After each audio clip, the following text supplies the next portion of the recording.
Alright guys, welcome back to a brand new video. Today we have one of the newest bags from Airback. If you haven't heard of Airbach before, they've been taking social media by storm over the last year or so with their popular backpacks featuring the built-in vacuum compression technology, which even picked up the design awards in 2025. One of their best known products is the original carry-on, which uses that built-in compression system to maximize your packing capacity. And if you're in the everyday carry space, there's a good chance you've either heard of it or at the very least seen the ads. Once you see the pack, you'll know exactly what I'm talking about.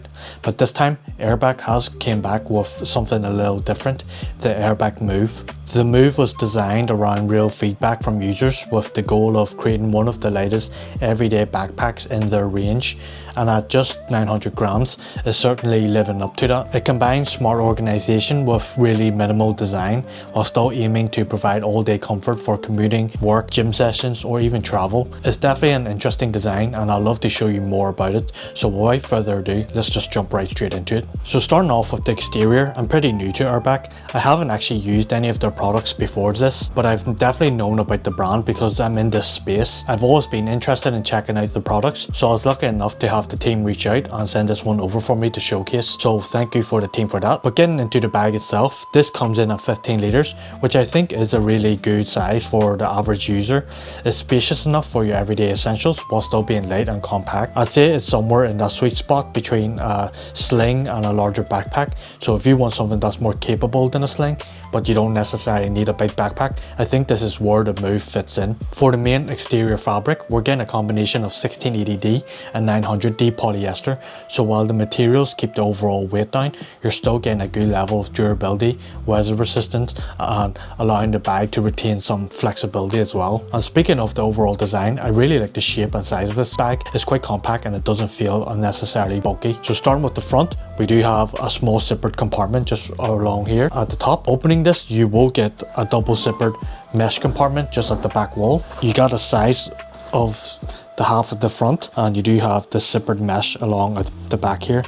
It does have quite loose tension, so it's not the tightest, which is a good thing. And then you could just store extra items here just for extra security, and then you can zip it up.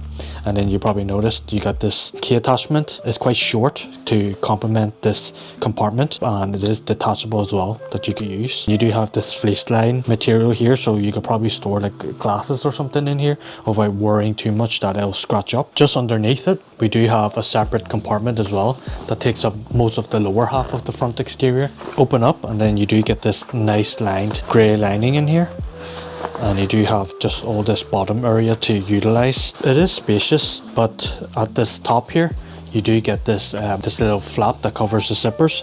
It is a bit stiff, so you do have to sort of peel it back a bit to sort of get into it. This does conceal this sort of zipper as well, which is really nice. And then you do have a little logo to the right side of it here. I think it's synthetic leather, and it does have the little subtle Airbach logo, which is quite nice. That's pretty much that front compartment. On the sides, we'll start with the right side here. You do notice that we do have these compression straps that you can cinch down for the main compartment or to make this more compact. They're on both sides. The only thing on this right side is the zippered mesh compartment that you can use and stow away in here. So you can see that I did unzip this to make it a little bit bigger.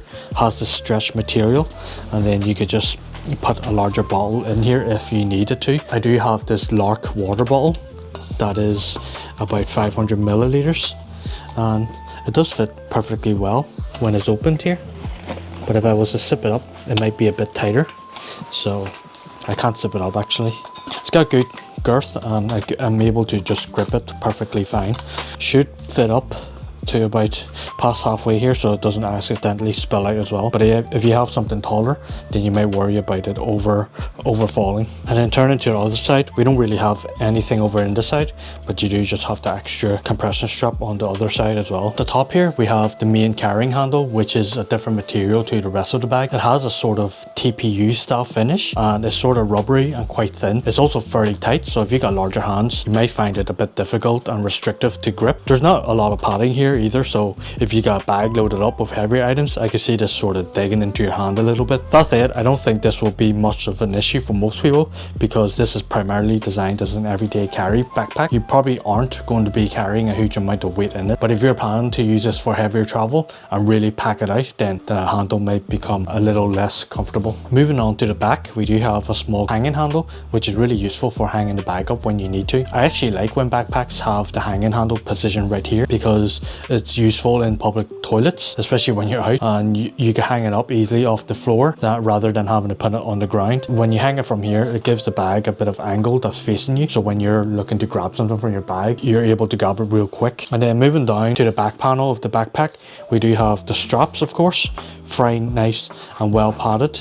You do have plenty of mesh material across the back lining and the understrap, which is also good for breathability. You do have a little black subtle logo up here as well. And then if you notice on the carrying or on the straps, you do get this long reel that you can use to adjust the included sternum strap, which is really nice. It does have these little grey accents on the stitching here on the webbing. You have the sternum strap included, quick release buckle, and it does actually have a built-in whistle as well, just in case you ever need it. Hopefully, fingers crossed, you won't ever need to utilize this, but if you're looking to draw attention, then you can utilize this. And then you do have these buckles at the bottom here as well. They're not made of metal, they're more like plastic in that sense, which is okay I guess, but if they had maybe metal buckles, it would be quite nice. And then you do have the adjustment strap, which is easy to adjust, which is also really good. And then along the back side here, opening up, you do have luggage pass-through. If I could just get this, we do have this horizontal luggage pass-through that says Airback, and you can see that this is all one panel, but underneath it here, it is actually separated in two. And you do have this hidden rear compartment, which is nicely set behind this strap, and it makes it actually harder to get in. So if you were to open it, then you do have this large compartment here from edge to edge, but it is quite slim and it will keep your items fairly nice and tight against your back here and very discreet, which is a nice touch, especially when you're traveling. You sort of want to utilize compartments like this for all your valuable items, and it's always good to have this. Cannot complain about that. That's pretty much the back part mentioned. It's fairly simple and the exterior is pretty simple enough. I just wanted to mention that there isn't actually any attachment points either on this bag. You do have this compression strap, which you could use as maybe an attachment point, but once you take it off and buckle it, your attached items will probably just fall and drop. So you could utilize this, but just be careful about it. So moving on to the interior, this is where it gets a bit more interesting for the design choices that I haven't really seen on a backpack before. The main compartment actually gives you two different ways to access it.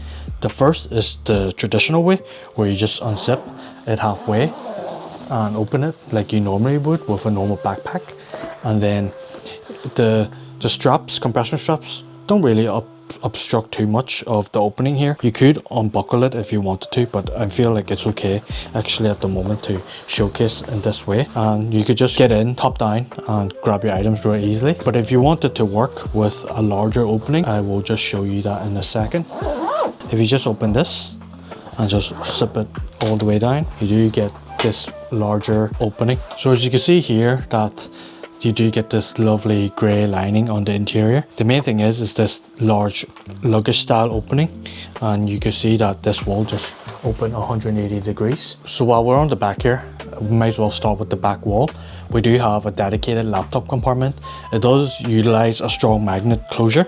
It's quite strong and snappy, and it does keep your laptop secured. Airbach raised this compartment for up to a 15-inch MacBook or laptop. I do have a 16-inch MacBook Pro, and while I could technically get it in here, it does struggle a little when trying to close the compartment. The corners of the laptop stick quite out a bit, and they actually extend beyond the zippers area, so you're not getting the same level of protection around those corners. I'll just show you that real quick. So as you can see that I do have the laptop already in here, and it's all way beyond the zipper zippers here, just by a bit, so it's going to make that closing experience much more difficult. I mean, I could close it, but it doesn't provide the protection for these corners, and it's probably best recommended to just stay within the guidelines. Even though you could fit it in here, I wouldn't personally recommend it. This is the 12.9 inch iPad, and I could fit it in here just perfectly fine, and it does secure nice and tight as well. You do have good padding here, bit of a false bottom. You do have this extra inch or two down here to keep your laptop off the ground, so just be careful of that as well. Just underneath the laptop compartment, we do have a slim storage section. I'd say this is probably best suited for things like cables or little chargers or other flatter items that you want to keep in here and keep organized without taking too much space. So that goes in here nice and neat. Oh, I just want to mention that these zippers also have the Airbach logo, nice and subtle as well. And then just turn into this front area here, pretty nice and very simple as well in design. There's not a lot of tapering, so edge to edge here, it's actually, you get a good consistent depth, which I really like. Some bags have thinner tapering and it starts to get thicker along the bottom, which is not the best when you're packing, but this one's pretty good in terms of that. It's very consistent. So at the bottom here, which is interesting, Airbach has specifically designed this area to separate your lunch from the rest of your belongings. I don't see this often in backpacks actually, and it is odor free materials, so it doesn't like stink up all your other items if you had like foods with a strong smell. So you can sort of keep it in here actually. You know, if you had maybe a thick Tupperware, for example, you should be able to get that in here, and you do get way up behind these pockets as well for that compartment. So if I could just show you on the camera, it's a bit difficult to show the depth of it. So you do get this decent depth, so it should accommodate a sort of thick Tupperware, and you could just go on past it up to around here as well. So it's actually fairly large.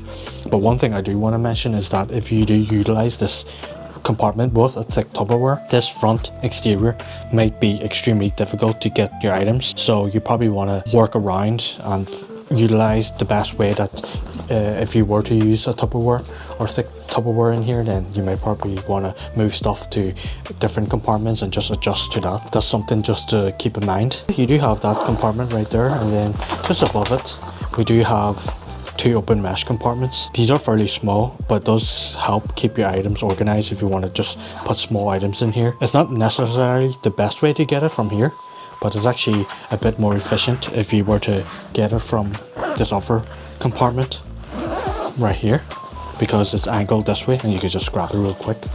Something just keep in mind, definitely something quite unique. So onto the pricing, size and color. The Airbach Move comes in a few different color options. We have the matte black, moss green and a soft pink. I think those are three really good choices to start off with because they cover quite a wide range of preferences. I'm sure we'll potentially see more colors further down the line, but I think these are a good solid starting point. In terms of pricing, the Airbach Move comes in at £113 here in the UK. Looking at Airbach's other products and backpacks, I actually think this price creates a really good gap between the Move and some of their larger offerings, and I think that's important because if you price two products too closely together, you might naturally just gravitate towards the larger one and get more capacity for your money. But with the Move, there's a clear distinction. You're paying less for a smaller and lighter everyday backpack that's designed for a different use case, and I personally think that 113 is fairly a reasonable price considering the materials, the construction and the amount of design that has gone into this backpack. You can see that there are quite a few different panels and details throughout the bag, so it's clearly not just a simple backpack that's just been put together with the bare minimum. There is a fair amount of thought behind the design, particularly with things like the dual access main compartment and the dedicated lunch compartment as well. And considering where Airbach currently sits within the market, I think the Move is positioned fairly. It's not necessarily the cheapest everyday backpack out there, but I think pricing makes sense sense for what you're getting, and more importantly given its own place within the Airbach's range. So on to the conclusion. Airback Move is Airbach's first everyday carry bag. I feel like this is a backpack that's really designed for someone who wants to carry a backpack every day but doesn't necessarily need to carry a huge amount. If you're someone who just needs it for the essential work, commuting or a long day out, I think the 15-litre capacity is a really nice sweet spot. And with that dedicated lunch compartment, you can really see how this could become a great everyday work companion. But I also think there's a bit more versatility here when it comes to travel. For those of us in Europe, the dimensions of the Move actually fit within Ryanair's smaller personal item restrictions, which is particularly impressive considering how strict their baggage requirements can be. So if you're looking for something for a short trip or a quick weekend getaway, this could really work well as a travel backpack too. It was created in response to the demand from the Airbach community, and I think that's where the Move works best. It's compact, lightweight, versatile, but I think its real strength is an everyday backpack for someone who wants to carry just what they need without having a huge bag on their back. It's not necessarily the most tech oriented backpack out there either. The organization is fairly straightforward, and with the laptop compartment officially supporting up to a 15-inch MacBook or laptop, I'd have liked to see a little more room there. I have a 16-inch MacBook Pro, and while I technically can fit it inside, it's clearly pushing beyond what the compartment was designed for, and that extra inch compatibility would have been quite nice. That said, I probably think that there isn't as many people using the larger 16-inch models anymore, and I'm sure Airbach has done its research when deciding where to draw the line. And of course, you could argue that this is also what separates the Move from something like the larger carry-on. If you need more space and more capacity, there's already another option within the Airbach range. But ultimately, I think the Move is a really solid backpack. It's compact, lightweight, and has generally some interesting design choices, and I think it's positioned really well within the Airbach's current range. So if you want to check out the Airbach Move for yourself, I'll leave all the links down in the description below. There may be an affiliate link, so I may receive a small kickback if you decide to purchase through it, but if you do, I really do appreciate the support. And finally, a big thank you to the Airbach team for sending this one over and giving me the opportunity to showcase it to you guys. I think it's a really nice product, and I can see quite a few people appreciating what Airbach has done with the Move. But that's going to wrap it up for today's video. If you enjoyed the video, be sure to like, comment, subscribe, all that good stuff if you haven't, and of course plenty of more everyday carry content coming your way, so stay tuned for that, and I'll see you in the next one. Thanks very much.